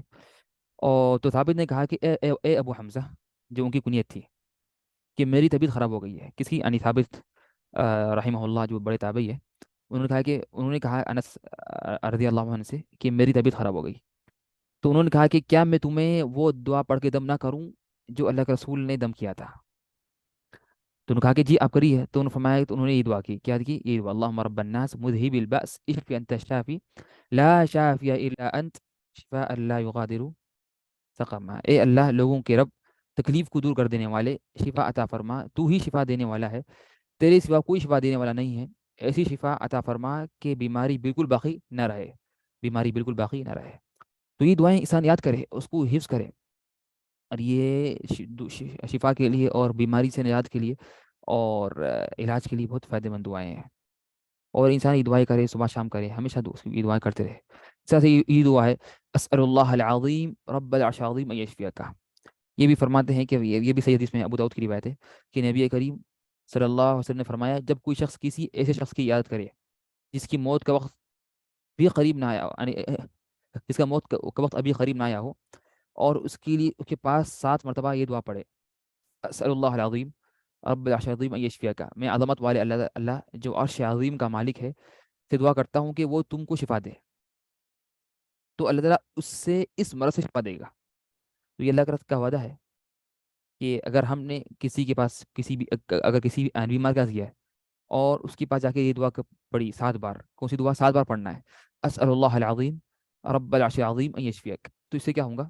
اگر اس کی موت قریب نہ ہو، اگر موت قریب ہے تو پھر اس کو پھر اس کو شفا نہیں ہوگی، اس کی اس لیے کہ اس کی موت ابھی آنے والی ہے. لیکن اگر موت قریب نہ ہو تو پھر اس کو شفا ہو جائے گی. تو یہ حدیث میں ہے. تو یہ سارے دعائیں انسان یاد کرے، جو 5 ہم نے دعائیں ذکر کی، انسان اس کو یاد کرے اور اس کو میمورائز کرے، تاکہ اگر وہ خود اپنے لیے اور اس طرح سے اگر کسی کی اگر وہ ہے نا مزاج پرسی کرنے گئے تو وہ تاکہ یہ دعا پڑھ سکے. اس کے بعد ہم آگے بڑھتے ہیں. اب ہم پڑھتے ہیں کہ نا یہاں پر موت سے پہلے کیا کرنا چاہیے. موت سے پہلے کے کچھ مسائل ہیں. پہلا مسئلہ یہ ہے موت سے پہلے کا کہنا ہم کیا کریں کہ موت کو کیا کریں، کثرت سے یاد کرنا. موت کو کثرت سے یاد کرنا یہ سنت مؤکدہ ہے اور انبیاء کی سنت ہے. تو موت کو یاد کرنا بہت ضروری ہے. اور ہماری آج کل کی سب سے بڑی جو بیماری ہے کہ ہم نے موت کو یاد کرنا بھول گئے، ہم نے موت کو یاد کرنا چھوڑ دیا. اور موت کو یاد کرنا کیا ہے، انتہائی ضروری ہے، اور یہ سنت موقع ہے. اور یہ کیا سنت ہے، اور یہ سنت موقع ہے. اور موت کو یاد کرنے سے مراد یہ بھی نہیں ہے کہ نا انسان بالکل صبح شام بالکل نہ ہنسے نہ مسکرائے نہ، اور نہ ہی بالکل دنیا میں اپنی زندگی گزارے، ہمیشہ گھر کے اندر یا مسجد میں رہ جائے. نہیں، یہ بھی مراد نہیں ہے. بلکہ مراد یہ ہے کہ موت یاد کرنے سے کہ انسان ہمیشہ اس کے ذہن میں موت کی یاد رہے، تاکہ وہی کام کرے جو اسے یقین ہو کہ مرنے کے بعد یہ مجھے کام میں آئے گا. اور ہر وہ کام کو چھوڑ دے جو اسے یقین ہو کہ یہ کام کرنے سے مجھے نقصان ہوگا مرنے کے بعد. تو یہ موت کی یاد ہے. تو موت کی یاد یہ نہیں ہے کہ انسان دنیا چھوڑ دے اور دنیا نہ کمائے، نہیں، یہ مراد نہیں ہے. بلکہ یہ خلاف ہے، اور یہ بلکہ یہ روحانیت ہے، اور اسلام اس کے خلاف ہے. اس لیے حدیث میں ہے کہ لا رہبانیت فی الاسلام، اسلام میں روحانیت نہیں ہے. لیکن موت کو یاد کرنا ضروری ہے ہمیشہ. اور اس طرح سے قبر کی زیارت کرنا، قبرستان کی زیارت کرنا، یہ سنت ہے. اور ہم کب یعنی کب ایسا ہوا کہ ہم نے اپنے بچوں کے ساتھ ان کو لے گئے قبرستان؟ کب؟ بہت کم ہے. اور چاہیے کہ ہم لے جائیں، ڈیلی نہیں، یا مہینے میں ایک بار، یا 2 مہینے میں ایک بار، سال میں ایک بار، کم سے کم، تاکہ بچوں کو یاد آئے موت کیا ہے. اور ہم بچوں کو، ہم تو بچوں کو لے آتے ہیں گھمانے کے لیے پھرانے کے لیے، لیکن کبھی لے گئے بچوں کو قبرستان؟ لینا چاہیے. اس سے ہمیں خود اور بچوں کو یاد آئے گی موت کی. تو اور بچوں کی اصلاح میں یہ بہت بڑی اہم چیز ہے. بچوں کی اصلاح میں یہ بہت بڑی اہم چیز ہے کہ اگر ہم بچوں کو لے آئیں گے قبرستان اور نصیحت کریں گے قبرستان کے پاس لے آ کر، تو بچوں کو عقل آئے گی، ہمیں بھی عقل آئے گی اور بچوں کو بھی، کہ ایک دن مرنا ہے اور ایک دن جانا ہے اس کے اندر. ٹھیک ہے نا. تو اگر ہم زبان سے کتنے بھی کہہ دیں تو بات نہیں سنیں گے. نہ ہمیں عقل آئے گی نہ بچوں کو. لیکن جا کر بتائیں گے دیکھو یہاں پر سارے لوگ جو ہمارے طرح زندہ تھے مر گئے، اب اندر ہے، تو پھر عقل آئے گی. تو پھر یعنی ہم نیک عمل کریں گے اور برا گناہ چھوڑ دیں گے. اور یہ بھی چاہیے کہ نا اگر کسی کا انتقال ہوا، اگر رشتہ دار کا، تو ہم کوشش کریں کہ ہم خود اور بچوں کو ساتھ لے آئیں، اور ساتھ میں نماز پڑھائیں جنازے کی، اور حتیٰ کہ دفن ہوئی تک ساتھ میں لے آئیں بچوں کو. ہم خود اور حاضر ہوں. طبعا عورتوں کو تو منع ہے کہ وہ جائیں قبرستان. یہ آدمیوں کی میں بات کر رہا ہوں، آدمیوں کے لیے. لیکن عورتوں کو منع ہے جانا قبرستان. حدیث میں یہ اللہ کے رسول نے لعنت کی ان عورتوں پر جو جائیں قبرستان. لعن اللہ زوارات القبور، اللہ کے رسول نے لعنت کی جو عورتیں قبر کی کرتی ہیں زیارت. اور اس کے مسائل آگے آئیں گے انشاءاللہ. تو اور یہ جو انی موت کو یاد کرنا، اور تب لیکن موت کو یاد کرنا ہر ایک کے لیے، مرد عورت دونوں کے لیے. ہاں، قبرستان تو صرف مردوں کے لیے ہے، لیکن موت کو یاد کرنا تو عورتوں کے لیے بھی ہے، سب کے لیے. تو وہ گھر بیٹھے وہ کرے، موت کو یاد کرے. اور یہ انبیاء کرام کی سنت ہے. اللہ نے فرمایا سورہ صاد میں، وَاذْكُرْ عِبَادَنَا إِبْرَاهِيمَ وَإِسْحَاقَ وَيَعْقُوبَ أُولِي الْأَيْدِي وَالْأَبْصَارِ إِنَّا أَخْلَصْنَاهُمْ بِخَالِصَةٍ ذِكْرَى الدَّارِ. اور ہمارے بندوں ابراہیم، اسحاق، یعقوب کو یاد کریے، اور ان کا ذکر کریے، اور ان کو یاد کریے، جو بڑی قوت عمل رکھنے والے تھے، یعنی عمل کرنے میں بڑی قوت والے تھے، اور بڑی گہری نگاہوں والے تھے، بصیرت تھی ان کے پاس. وہ یہ کون تھے؟ ہم نے انہیں ایک خاص وصف سے چن لیا تھا. وہ کیا تھی؟ کہ یہ آخرت کی حقیقی گھر کو وہ ہمیشہ کیا کرتے، یاد کرتے ہیں. نہیں، میں نے یہاں پر ابھی کہہ دیا نا کہ عورتوں کو لینا منع ہے. چاہے بچی ہو یا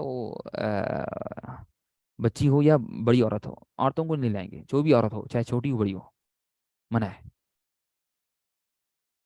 ہاں، بچوں کو لیے سارے نہیں، بچوں کو، بچے چھوٹے ہوں یا بڑے ہوں کوئی مسئلہ نہیں ہے. بچے چھوٹے ہوں یا بڑے ہوں کوئی مسئلہ نہیں ہے، مرد بچے.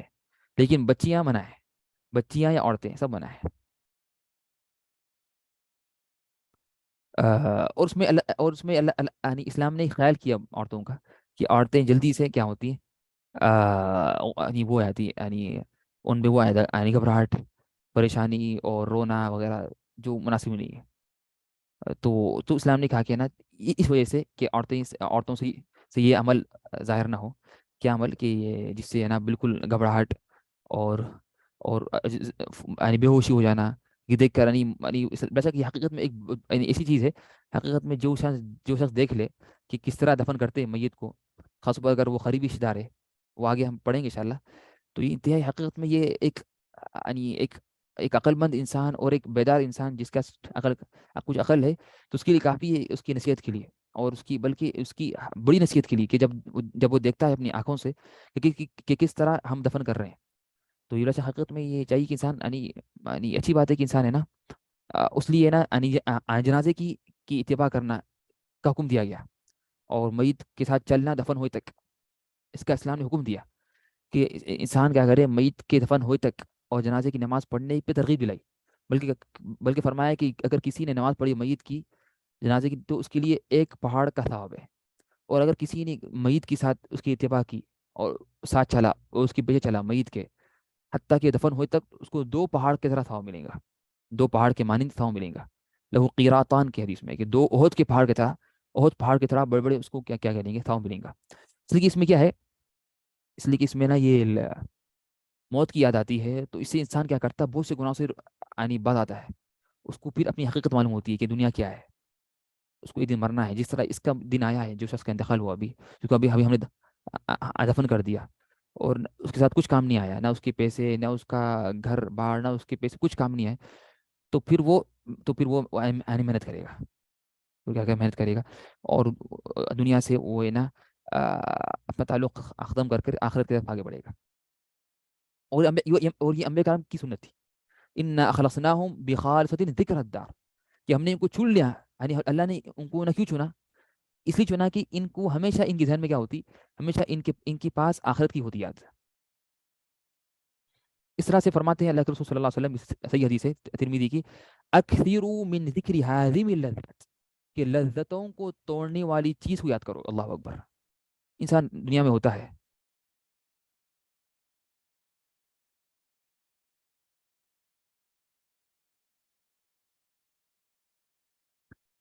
تو لذتوں کو توڑنے والی یعنی کثرت سے موت کو یاد کرو، موت کیا کیا کرو، یاد کیا کرو، آ،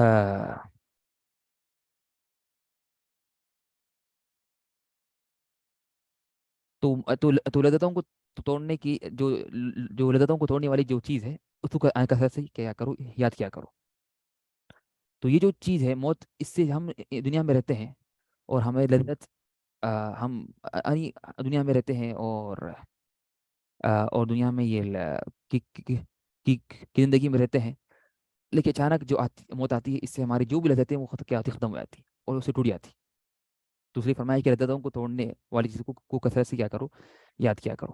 تو میں نے یہاں پر سوال کیا کہ نا شیخ یہاں پر کسی عالم کا نام ذکر کیا ایک بھائی نے، کہ انہوں نے کہا کہ جائز ہے، اس طرح سے یہاں پر ام یحییٰ نے کہا کہ نا عام حالت میں قبرستان جانے کی اجازت ہے، کہ ہم بولیں کہ نا اس میں ہے نا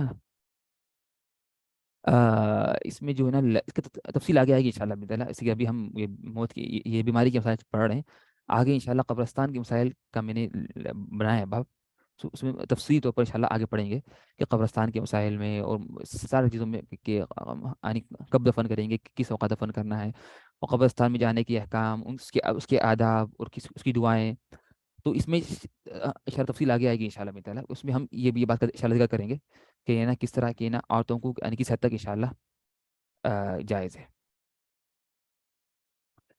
سوال ہے کہ نا یہاں پر کہ سورہ فاتحہ پڑھ کر دم کرنا کیسے ہے، نا وہ تو جائز ہے، جائز ہے، بلکہ سورہ فاتحہ کا نام بھی ایک رقیہ ہے، اور اس کا نام شفا بھی ہے، شفا کی صورت اور رقیہ کی صورت، اس کی حدیث میں یہ بخاری مسلم کی روایت میں کہ نا صحابہ کرام نے ابو سعید الخدری رضی اللہ عنہ نے دم کیا تھا ایک کافر کو، تو اس سے شفا ہوئی تھی، تو اللہ کے رسول نے فرمایا کہ اے ابو سعید تمہیں کس طرح معلوم ہوا کہ یہ رقیہ ہے سورہ فاتحہ، تو فرمایا کہ نام یہ صحیح صحیح کہا کہ تم نے صحیح کیا کہ یہ رقیہ ہے، تو سورہ فاتحہ سے دم کرنا یہ کیا ہے، بلا شک تو سنت بھی ہے، حدیث میں ذکر اس کا، اور بلکہ سورہ فاتحہ سے دم کرنا کیا ہے، بلا شک یہ بھی جائز ہے، کمسا نہیں جائز ہے، کہ پانی میں خاص پر اگر وہ زمزم پانی ہو تو اور اچھی بات ہے، اگر وہ زمزم پانی ہو تو اور اچھی بات ہے۔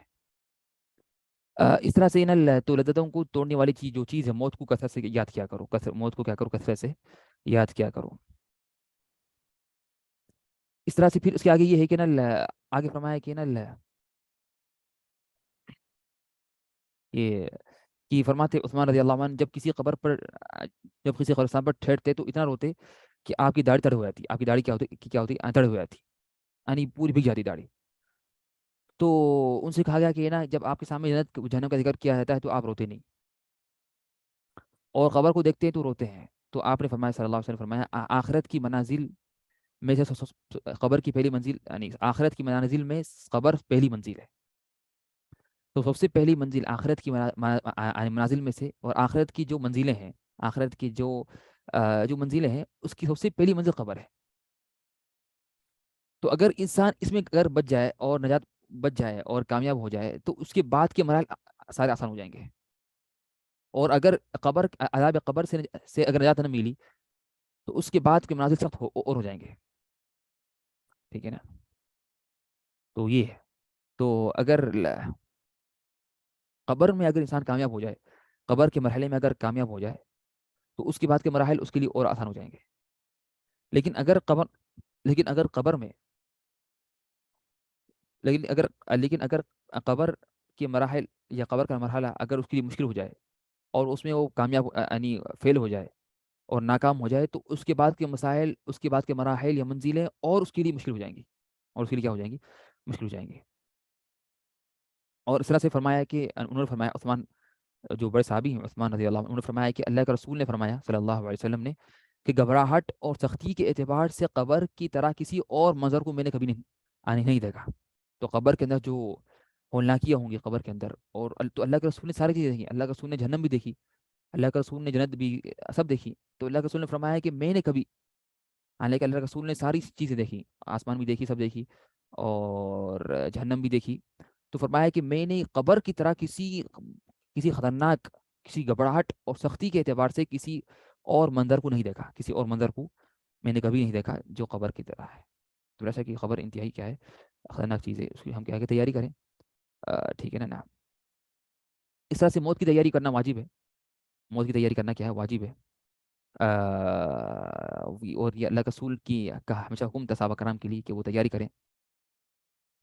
تو فرماتے ہیں ابن عمر رضی اللہ عنہما کہ اللہ کا رسول صلی اللہ علیہ وسلم نے میرے وہ پڑھا یعنی من کی جو شولڈر ہوتا ہے، تو میرا شانہ پکڑ کر فرمایا ہے کہ دنیا میں اس طرح ہو جاؤ، اس طرح ہو جاؤ جیسا کہ تم مسافر ہو، یا تم غریب ہو، یا تم اجنبی ہو. کن فی الدنیا کأنک غریب او عابر سبیل. تو تم دنیا میں اس طرح رہو کہ جس طرح تم ایک غریب انسان ہو، یعنی ایک اجنبی انسان ہو، ایک اجنبی انسان ہو، یا تم مسافر ہو. پھر فرماتے عبداللہ بن عمر رضی اللہ عنہما، تو پھر وہ یعنی پھر یہ خود ان کا قول ہے. جب انہوں نے حدیث سنی اللہ کے رسول سے تو وہ فوری اس پر عمل کیا. اور وہ یعنی کیا کرتے تھے، یعنی صحابہ کرام کو اس بات کی تلقین کرتے تھے کہ شام ہو جائے تو صبح کا انتظار مت کرو.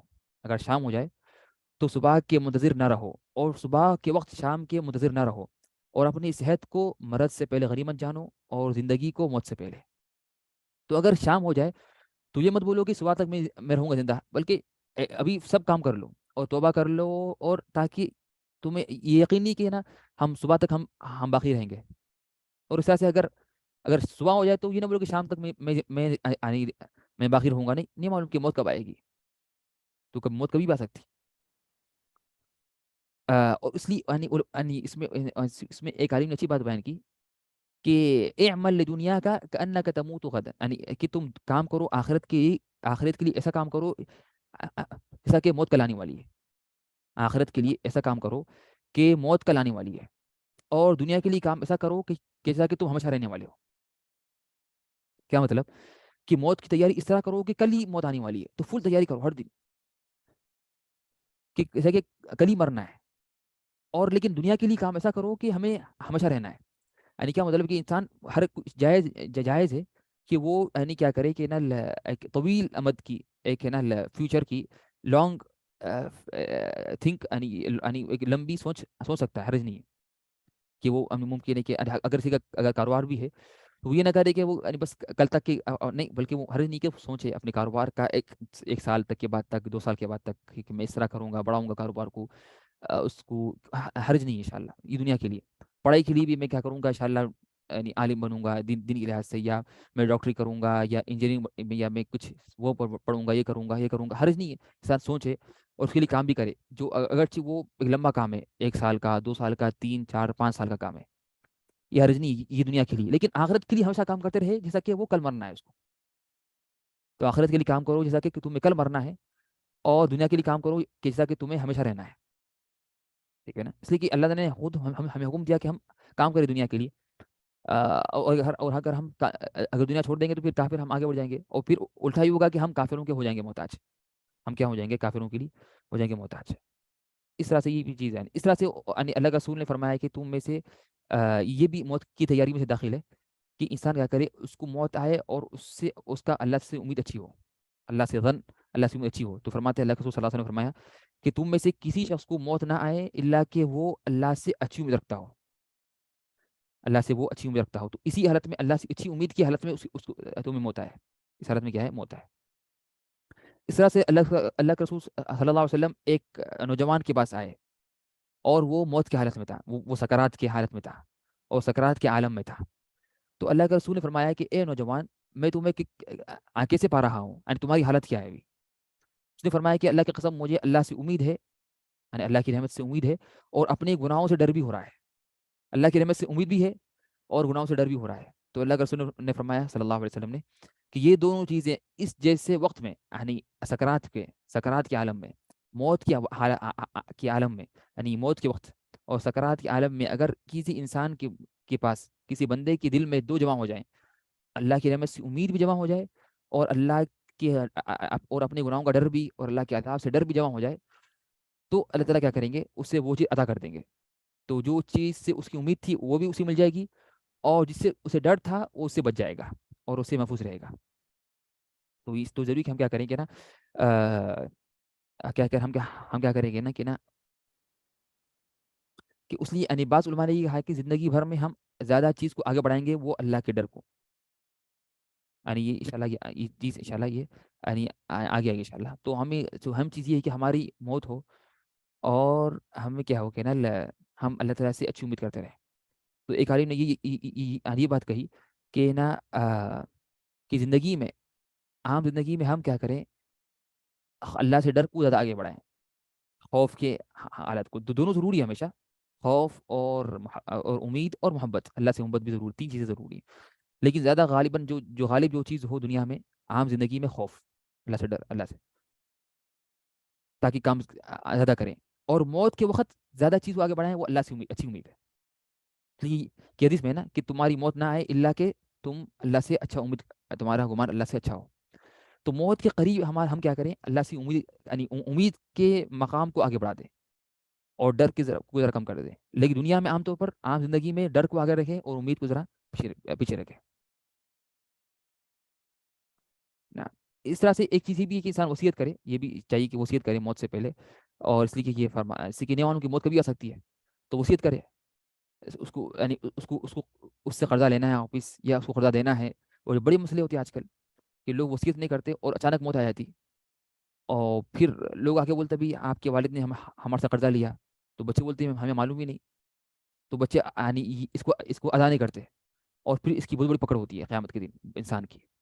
تو انسان لکھ دے، یا فون میں لکھ دے، یا یعنی واٹس ایپ پہ لکھ دے یا کچھ، بلکہ آج کل کیا ہے کہ نا بہتر یہ ہے کہ وہ آج کل کچھ ایپس آئے ہیں وصیت کے ایپس بنے ہوئے ہیں، یا نوٹس وغیرہ، اس اچھے ایپس ہیں، اس کو آپ کیا کر سکتے ہیں کہ نا اس کو اس میں لکھ سکتے ہیں، اور اس کی کیا کریں، اس میں آئی ڈی بھی ہوتی ہے، آئی ڈی، تو آپ وہ آئی ڈی کسی کو دے دیں، اس میں اکاؤنٹ بنتے ہیں بہت سے، تو وہ اس کے ذریعے نا یہ بھی ایک طریقہ ہے، نہیں اس کو کر سکتے ہیں استعمال، ورنہ ہاتھ سے لکھ دیں یا کچھ بھی کریں، یعنی جو بھی طریقہ ہو اس سے کریں تو یا حرج نہیں ہے، لیکن اس میں آسانی بہت ہے، ایپ وغیرہ کے ذریعے آسانی، اور اس تک پہنچنا، آپ کے مرنے کے بعد بھی اس تک پہنچنا آسانی ہوتی ہے۔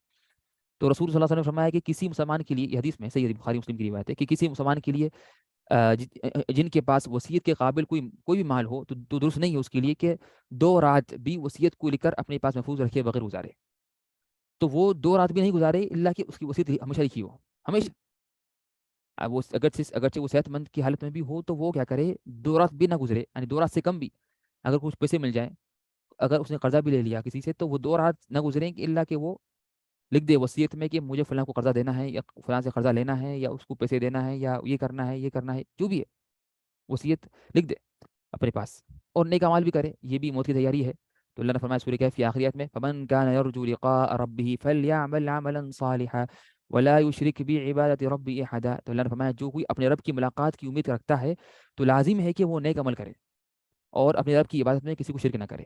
تو یہ اگر کسی کو موت کی تیاری کرنا ہے تو وہ نیک عمل کرے، اور شرک سے بچ جائے، توحید پہ باقی رہے، اور شرک سے بچ جائے اور نیک عمل کرے. اس کے بعد ہم پڑھیں گے مسئلہ جو ابھی تو آج ٹائم ہو گیا، کہ حسن خاتمہ. کہ حسن خاتمہ کا مطلب کیا ہے؟ کس چیز کا نام ہے حسن خاتمہ، اچھا خاتمہ؟ کہ اچھی موت یا بری موت. تو اچھی موت کیا ہے، بری موت کیا ہے، اچھی موت کی علامتیں کیا ہیں، بری موت کی علامتیں کیا ہیں، کیا کیا نشانی ہے اچھی موت کی، کتنی نشانیاں ہیں؟ علماء نے ذکر کی تقریباً، میں نے 12 یا 13 ذکر کی میں نے یہاں پر. اچھی نشانی، اچھی موت کی نشانیاں. اس طرح سے بری موت کی نشانیاں کیا ہیں اس کے بھی ذکر کی ہم نے. اور اس کے متعلق کئی تنبیہات ہیں کہ اگر اس طرح انتقال ہوا تو کیا ہوگا، اس طرح انتقال ہوا تو کیا ہوگا. یہ سارے مسائل پڑھیں گے انشاءاللہ تعالیٰ اگلی کلاس میں. آج تو ٹائم ہو گیا. تو نیکسٹ کلاس میں ہم پڑھیں گے انشاءاللہ حسن خاتمہ کے مسائل. اور اس کے بعد پھر انشاءاللہ اس طرح سے یہ تو ابھی ہمارا جو ٹاپک چل رہا ہے وہ نا موت کے متعلق ہے اور جنازے کے متعلق. تو اس کے بعد ہم پڑھیں گے میت کی کو کیا کرنا ہے، پھر اس طرح سے پھر اس کی غسل، تکفین، اس کی نماز جنازہ جو ٹاپک ہے اس طرح سے، پھر اس کے بعد جو ہے نا دفن. پھر اس کے بعد سارے تفصیل سے آئیں گے یعنی قبرستان کے مسائل. قبرستان کی، اس میں قبرستان کی دعا، اس کے آداب، اس کے احکام، کیا چیز منع ہے، کیا چیز جائز ہے قبرستان میں کرنا، سارے اس میں تفصیلی مسائل ہیں. یہ سارے ہم پڑھیں گے باذن اللہ تعالیٰ انشاءاللہ. تو امید ہے کہ انشاءاللہ آج ہم نے جو پڑھا واضح انشاءاللہ. تو اللہ سے دعا ہے کہ اللہ تعالیٰ نے ہم نے جو بھی سیکھا ہے یا جو بھی کہا ہے اور سنا ہے اس کو مبارک کرے اور اس پہ عمل کرنے کی توفیق عطا کرے، اور ہمیں آخرت تک ایمان پر باقی رکھے ہمارے دم تک. آمین یا رب العالمین ان شاء اللہ تعالی. سبحانك اللهم وبحمدك اشهد ان لا اله الا انت استغفرك واتوب اليك. والسلام علیکم ورحمۃ اللہ وبرکاتہ.